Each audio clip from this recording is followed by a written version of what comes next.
ஹரி ஓம். எல்லாத்துக்கும் நமஸ்காரம். இந்த பகவத்கீதா சீரீஸில் இந்த வீடியோவில் நம்ம 3வது அத்தியாயத்தில் இருக்கிற முதல் 20 ஸ்லோகங்களை கற்றுக்கலாம். ஓம் ஸ்ரீ பரமாத்மனே நமः. அத த்ரிதியோऽध्यायः कर्मयोगः. अर्जुन उवाच ध्यायसि चेत् कर्मणस्ते मता बुद्धिर्जनार्दन तत्किं कर्मणि घोरे मां नियोजयसि केशव. अर्जुन उवाच ध्यायसि चेत् कर्मणस्ते मता बुद्धिर्जनार्दन तत्किं कर्मणि घोरे मां नियोजयसि केशव. व्यामिश्रेणेव वाक्येन बुद्धिं मोहयसीव मे तदेकं वद निश्चित्य येन श्रेयोऽहमाप्नुयाम्. व्यामिश्रेणेव वाक्येन बुद्धिं मोहयसीव मे तदेकं वद निश्चित्य येन श्रेयोऽहमाप्नुयाम्. श्री भगवान् उवाच लोकेऽस्मिन् द्विविधा निष्ठा पुरा प्रोक्ता मया नघ. ज्ञानयोगेन सांख्यानां कर्मयोगेन योगिनां. श्री भगवान् उवाच लोकेऽस्मिन् द्विविधा निष्ठा पुरा प्रोक्ता मया नघ. ज्ञानयोगेन सांख्यानां कर्मयोगेन योगिनां. न कर्मणाम् अनारम्भान् नैष्कर्म्यं पुरुषोष्णुते न च सन्न्यसनादेव सिद्धिं समधिगच्छति. न कर्मणामनारम्भान् नैष्कर्म्यं पुरुषोष्णुते न च सन्न्यसनादेव सिद्धिं समधिगच्छति. न हि कश्चित् क्षणमपि जातु तिष्ठत्य कर्मकृत्. कार्यते ह्यवशः कर्म सर्वः प्रकृतिजैर्गुणैः. न हि कश्चित् क्षणमपि जातु तिष्ठत्य कर्मकृत्. कार्यते ह्यवशः कर्म सर्वः प्रकृतिजैर्गुणैः. कर्मेन्द्रियाणि संयम्य य आस्ते मनसा स्मरन्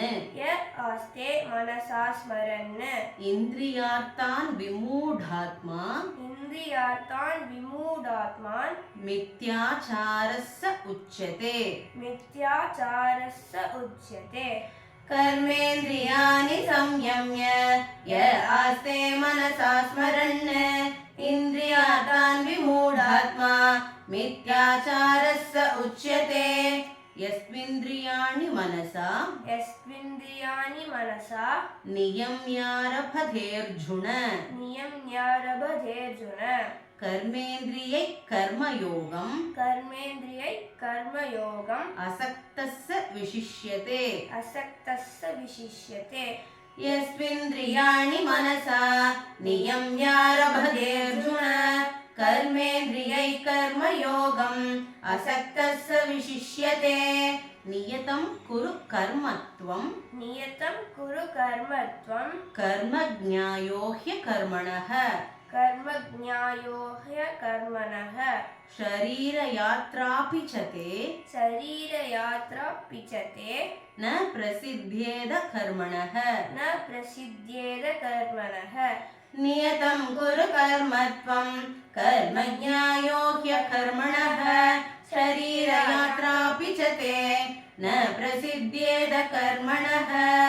यज्ञार्थात् कर्मणोऽन्यत्र यज्ञार्थात् कर्मणोऽन्यत्र लोकोऽयं कर्मबन्धनः लोकोऽयं कर्मबन्धनः तदर्थं कर्म कौन्तेय तदर्थं कर्म कौन्तेय मुक्तसङ्गः समाचर मुक्तसङ्गः समाचर यज्ञार्थात् कर्मणोऽन्यत्र लोकोऽयं कर्मबन्धनः तदर्थं कर्म कौन्तेय मुक्तसङ्गः समाचर सह यज्ञाः प्रजा सृष्ट्वा सह यज्ञाः प्रजा सृष्ट्वा पुरोवाच प्रजापतिः पुरोवाच प्रजापतिः अनेन प्रसविष्यध्वम् अनेन प्रसविष्यध्वम् एषवोस्त्विष्टकामधुक् एषवोस्त्विष्टकामधुक् सह यज्ञाः प्रजा सृष्ट्वा पुरोवाच प्रजापतिः अनेन प्रसविष्यध्वम् एषवोस्त्विष्टकामधुक् देवान् भावयतानेन देवान् भावयतानेन ते देवा भावयन्तु वः ते देवा भावयन्तु वः परस्परं भावयन्तः परस्परं भावयन्तः श्रेयः परमवाप्स्यत श्रेयः परमवाप्स्यत देवान् भावयतानेन ते देवा भावयन्तु वः परस्परं भावयन्तः श्रेयः परमवाप्स्यत इष्टान् भोगान् हि वो देवा इष्टान् भोगान् हि वो देवा दास्यन्ते यज्ञभाविताः दास्यन्ते यज्ञभाविताः तैर्दत्तान् अप्रदायैभ्यो तैदत्तान् अप्रदायैभ्यो यो भुङ्क्ते स्तेन एव सः यो भुङ्क्तेस्तेन एव सः इष्टान् भोगान् हि वो देवा दास्यन्ते यज्ञभाविताः तैर्दत्तान् अप्रदायैभ्यो यो भुङ्क्ते स्तेन एव सः यज्ञशिष्टाशिनः सन्तो यज्ञशिष्टाशिनः सन्तो मुच्यन्ते सर्वकिल्बिषैः मुच्यन्ते सर्वकिल्बिषैः भुञ्जते ते ध्वगं पापा भुञ्जते ते त्वकं पापा ये पचन्त्यात्मकारणात् ये पचन्त्यात्मकारणात् यज्ञशिष्टासिनः सन्तो मुच्यन्ते सर्वकिल्बिषैः भुञ्जते ते ध्वगं पापा ये पचन्त्यात्मकारणात् अन्नात् भवन्ति भूतानि अन्नात् भवन्ति भूतानि पर्जन्यादन्नसम्भवः पर्जन्यादन्नसम्भवः यज्ञात् भवति पर्जन्यो यज्ञात् भवति पर्जन्यो यज्ञकर्मसमुद्भवः यज्ञकर्मसमुद्भवः अन्नात् भवन्ति भूतानि पर्जन्यादन्नसम्भवः यज्ञात् भवति पर्जन्यो यज्ञकर्मसमुद्भवः कर्म ब्रह्मोद्भवं विद्धि कर्म ब्रह्मोद्भवं विद्धि ब्रह्माक्षरसमुद्भवम् ब्रह्माक्षरसमुद्भवम् तस्मात् सर्वगतं ब्रह्म तस्मात् सर्वगतं ब्रह्म नित्यं यज्ञे प्रतिष्ठितम् नित्यं यज्ञे प्रतिष्ठितम् कर्म ब्रह्मोद्भवं विद्धि ब्रह्माक्षरसमुद्भवम् तस्मात् सर्वगतं ब्रह्म नित्यं यज्ञे प्रतिष्ठितम् एवं प्रवर्तितं चक्रम् एवं प्रवर्तितं चक्रं नानुवर्तयतीहयः नानुवर्तयतीहयः अगायुरिन्द्रियारामो अगायुरिन्द्रियारामो मोघं पार्थ स जीवति मोघं पार्थ स जीवति एवं प्रवर्तितं चक्रं नानुवर्तयतीहयः अगायुरिन्द्रियारामो मोघं पार्थ स जीवति यस्त्वात् मरतिरेव स्याद् यस्त्वात् मरतिरेव स्यात् आत्मतृप्तश्च मानवः आत्मतृप्तश्च मानवः आत्मन्येव च सन्तुष्टः आत्मन्येव च सन्तुष्टः तस्य कार्यं न विद्यते तस्य कार्यं न विद्यते यस्मात्मरतिरेव स्यात् आत्मतृप्तश्च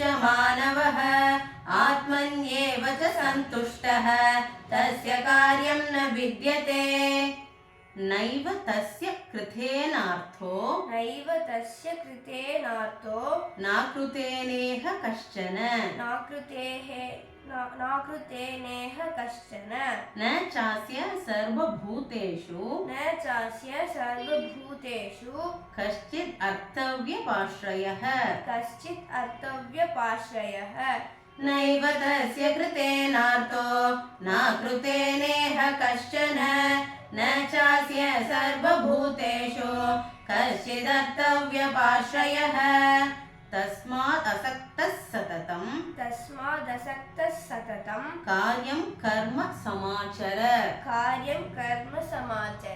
असक्तो ह्याचरन् कर्म परमाप्नोति पूरुषः तस्मादसक्तः सततं कार्यं कर्म समाचर असक्तो ह्याचरन् कर्म परमाप्नोति पूरुषः कर्मणैव हि संसिद्धिम् आस्थिता जनकादयः लोकसंग्रहमेवापि सम्पश्यन् कर्तुमर्हसि कर्मणैव हि संसिद्धिम् आस्थिता जनकादयः लोकसंग्रहमेवापि सम्पश्यन् कर्तुमर्हसि அப்போ முதல்ல இருந்து 20 ஸ்லோகம் வரைக்கும் ஒட்டுக்கா பாராயணம் பண்ணலாம்.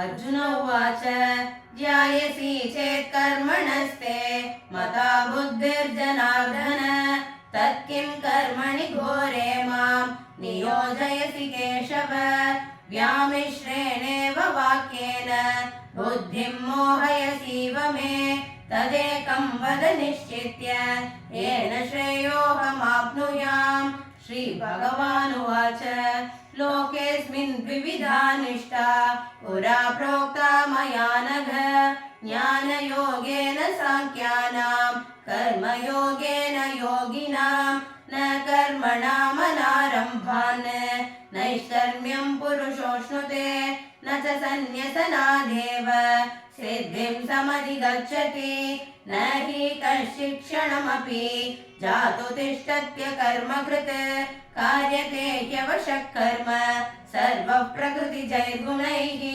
कर्मेन्द्रियाणि संयम्य य आस्ते मनसा स्मरन् इन्द्रियार्थान् विमूढात्मा मिथ्याचारः स उच्यते यस्विन्द्रियाणि मनसा नियम्यारभतेऽर्जुन कर्मेन्द्रियैः कर्मयोगम् असक्तः स विशिष्यते नियतं कुरु कर्म त्वं कर्मज्ञायो ह्यकर्मणः शरीरयात्रापि च ते न प्रसिद्ध्येद कर्मणः यज्ञार्थात् कर्मणोऽन्यत्र लोकोऽयं कर्मबन्धनः तदर्थं कर्म कौन्तेय मुक्तसङ्गः समाचर सह यज्ञाः प्रजा सृष्ट्वा पुरोवाच प्रजापतिः अनेन प्रसविष्यध्वम् एष भोस्विष्टकामधुक् देवान् भावयतानेन ते देवा